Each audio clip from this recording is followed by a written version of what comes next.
there. My name is Heather Feather. I am the owner of Rare Bird Medicine, and today we are in my kitchen.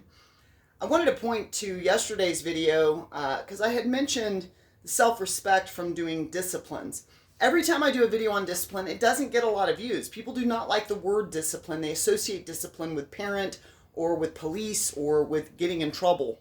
But discipline is one of the ways that we honor our temple. And so what I want to say is part of discipline is just keeping your word to yourself. Many of you are empaths. You're emotionally intelligent. If you're watching my videos, it's very likely that that's true for you. You're very outward focused because birds of a feather flock together, we know, and that's definitely who I've been throughout my life. And when you're very outward focused, when you tend to be solving problems for others, you might put yourself on the bottom of the totem pole or on the back burner or put yourself last.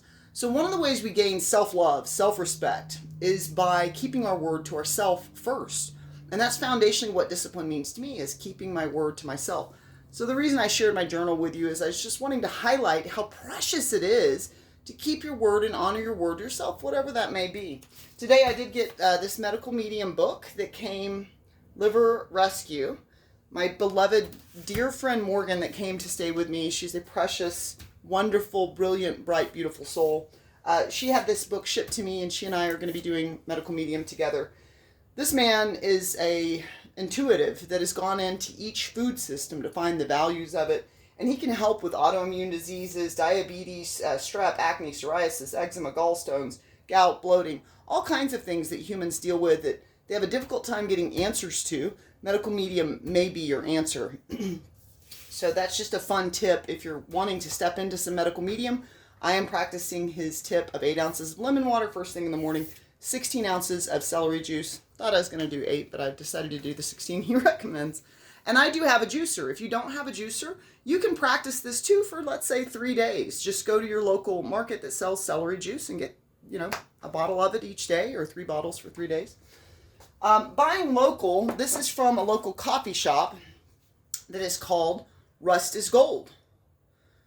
And Rust is Gold coffee, when I first went by Rust is Gold, the building and the sign was highlighted. So on a shamanic perspective, lots of things operate in different ways for me because I'm constantly reading sign symbols and clues.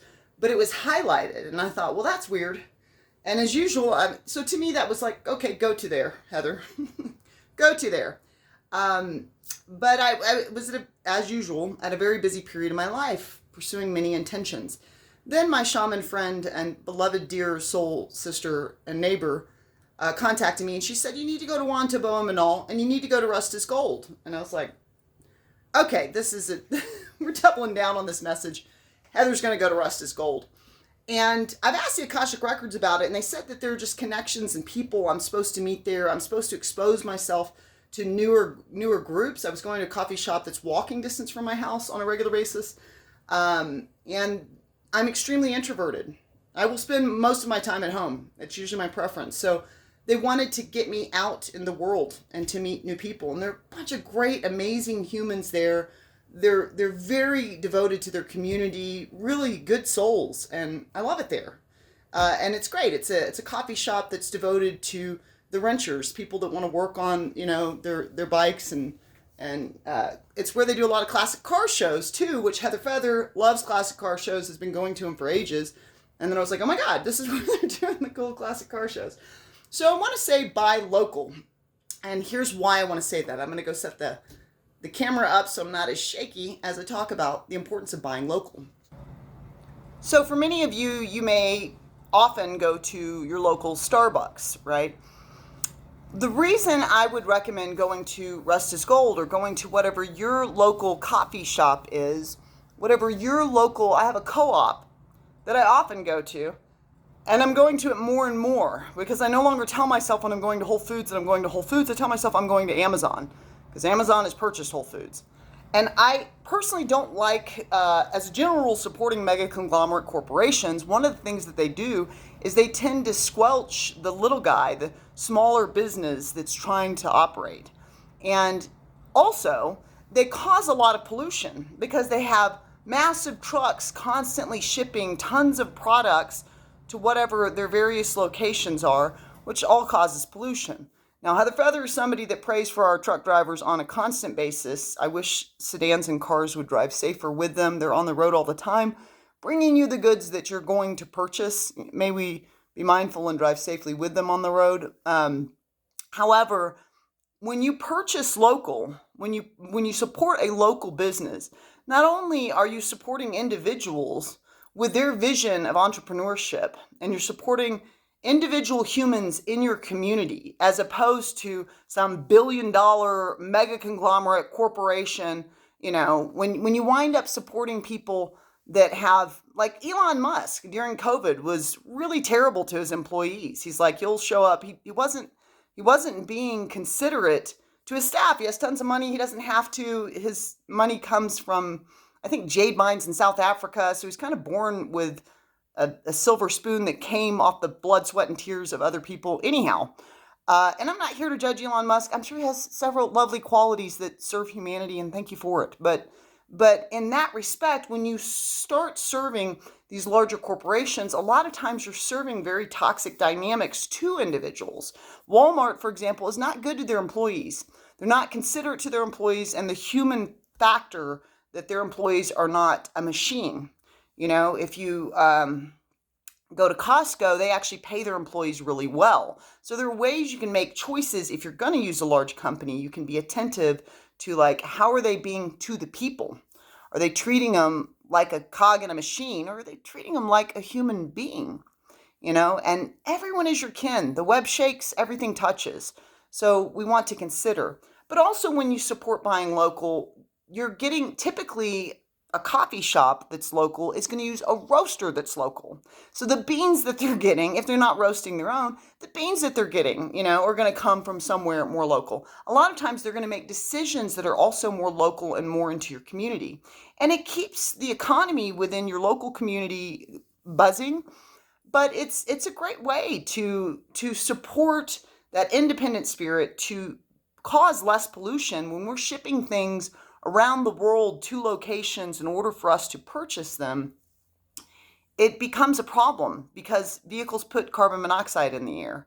And so for all the people that don't purchase pasture-raised and grass-fed, which I promise all your fast food places are not offering you pasture-raised and grass-fed meats, which support soil health.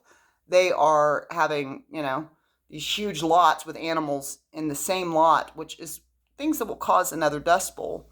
There are many, many, many, many ways that supporting local, a local business owner, it adds to not only the environment, but your quality of experience. When I go into Russ's Gold coffee shop, I meet a bunch of interesting, sweet individuals in there and have over time. And even the ones that I don't meet, I think, look at these people. They're really neat. They're not just plugged in, like I'm dead inside and I'm buying my stuff and I'm doing the thing that I'm told to do and I'm keeping up with the Joneses. If you want to meet the fantastic, strange, expose yourself to new, distinct environments, and it's going to give you new, distinct experiences. It's valuable and precious anyhow to do something new. It keeps your neural network in your brain wiring and firing for new ways of being. So that's my main tip today, is to buy local. I go to my co-op. It costs a little bit more, not much, because Amazon is expensive. Amazon, aka Whole Foods, is expensive. So I go to my local co-op. Lovely humans work there, and I love it, and they have what I need. And so I try to be mindful of how I am being in the system. How am I spending my dollar? Where am I telling the world I value this? Because that's what we do with our dollar. So let's go to A Course in Miracles. Had to go get the book. Heather's not prepared. That's what happens when we get up first thing in the morning and make videos and spin around a bunch. I'm usually not very prepared. I just hit record and make videos, but you get it. These thoughts do not mean anything. They are like the things I see in this room. Now, this is a really precious concept. Of course, you would say on this street, from this window, in this place. But these thoughts do not mean anything. They are like the things I see in this room. This is an important concept to introduce into the mind, because your thought can tell you you're unlovable. Your thought can tell you you're crazy. It can tell you there's something wrong with you. It can tell you, it's a ridiculous thought to think you're unlovable. I love drops of water. I love all of you. Right now, I love every entity on the earth. I do through most breaths that I take. Sometimes I find it challenging to remember that that is the path I walk. However, there's not a moment where a single two-legged that walks this earth isn't being loved by Heather. So how could you be unlovable while you're being loved? It doesn't make any sense. So what's important about this is we sometimes need to deconstruct, because we can really value our thoughts and think our thoughts are right and they are valid, and they're a system of thinking, but they're not necessarily always valid. They're not always true. You're not a terrible person.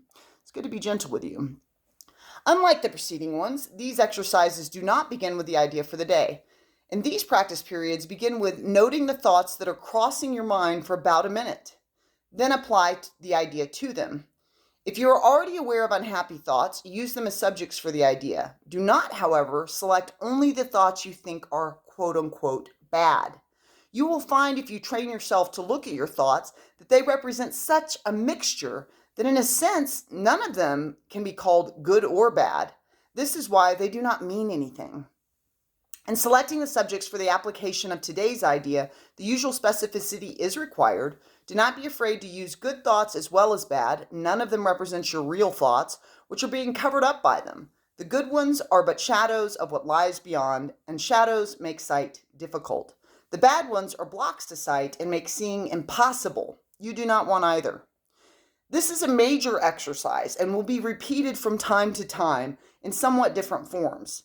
The aim here is to train you in the first steps toward the goal of separating the meaningless from the meaningful. It is a first attempt in the long-range purpose of learning to see the meaningless as outside you and in the meaningful within.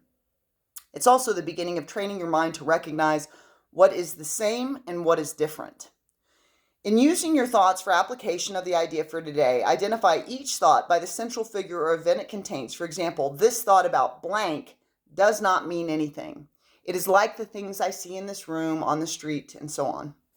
You can also use the idea for a particular thought that you recognize as harmful. This practice is useful, but is not a substitute for the more random procedures to be followed for the exercises. Do not, however, examine your mind for more than a minute or so. You are too inexperienced as yet to avoid a tendency to become pointlessly preoccupied. Further, since these exercises are the first of their kind, you may find the suspension of judgment in connection with thoughts particularly difficult. Do not repeat these exercises more than 3 or 4 times during the day. We will return to them later. Again, if you haven't started studying A Course in Miracles and you want to do an ego deconstruction system with me this year, you can always Google A Course in Miracles Lesson 1, look for the address that is ACIM, and you'll find the Course in Miracles website with the lesson links. And you can begin today with Lesson 1, and you can go back to my videos if you want to have someone read the book to you, if that's your preference. So this is really beautiful, because what happens in our mind as we create our value systems, this is good, that is bad. Oh, this is good, I love this. Heather loves orphans. I want to purchase every orphanage on the planet, and I want to be able to multi-locate and just be like, you're home with me, and I'm going to nurture and love you all. Like, I wish I could have all the foster kids so that we can make sure they're being stewarded in a way that they're being taught qualities like self-esteem and self-love and self-care, and you matter, and you're loved, and you're wanted and needed here. But we notice that our mind, even though it can have really beautiful thoughts like this, it can also have like, I don't like bullies. Bullies are jerks. I'm sick of bullies. I'm sick of narcissists. I'm sick of people thinking that they can just act whatever kind of way in the world and not understand that we're all influencers and we all shake the web, right? So your mind can get polarized, and it can want multiple things at one time. I want to be single, and I wish everyone would leave me alone. I need more social time, and I wish I was in a relationship. It can want multiple things. So this is where we just kind of clear out the chamber to make room for more meaningful thoughts. So today you'll just let your mind wander. We do 1 lesson per day. So today's lesson is lesson 4. You'll let your mind wander for about a minute, and then you'll apply today's idea, and then you'll do that again in the PM. You can always subscribe to Rare Bird Medicine on YouTube, like and comment there. I'd love to hear your thoughts. Amun.